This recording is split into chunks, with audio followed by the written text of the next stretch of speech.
Mariusz Pudzianowski. With 3 wins and a second-place finish in the first 4 events, Mariusz has a virtual lock to claim one of the 2 berths in the final from this qualifying group.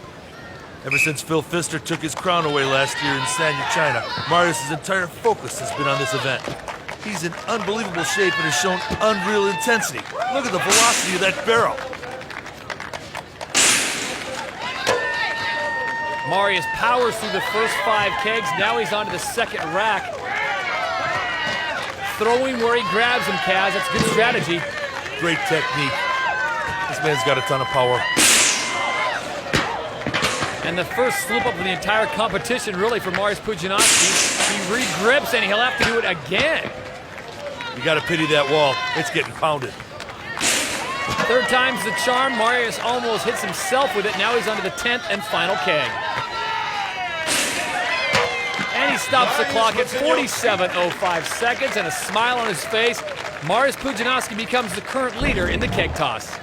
Through the first 8 kegs, Mariusz was money, but he got a little sloppy with the last 2. That could cost him. But with his lead, he could afford to relax a bit.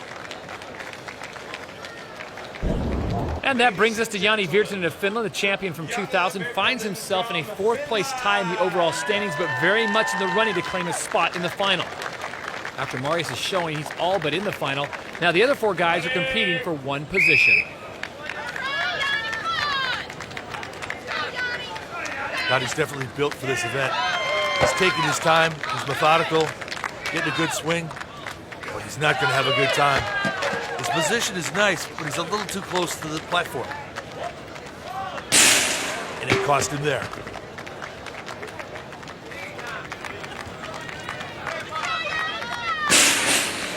Well, Jani gets that 3rd keg over, but he is wasting valuable time trying to figure out the best attempt here. Kaz, is he taking way too much time on his prep?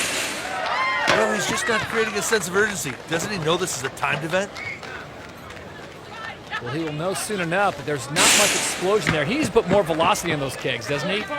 He sure needs to put the power to it. And as we saw in the squat lift, he's got the power in his legs and back. That barrel skipped on the ground, which really held it back from its trajectory. So far, Jani Virtanen only successful with 4 kegs, and it looks like the frustration has got the best of him. He is done. 4 kegs, and that is not something that Jani Virtanen should be happy about. Well, Jimmy Marcoux has already had his chance at the keg toss, and the man from England would probably prefer to forget that it happened. Marcoux could only manage to throw 2 kegs over the wall. His hopes of advancing to the World's Strongest Man final have taken a major hit here.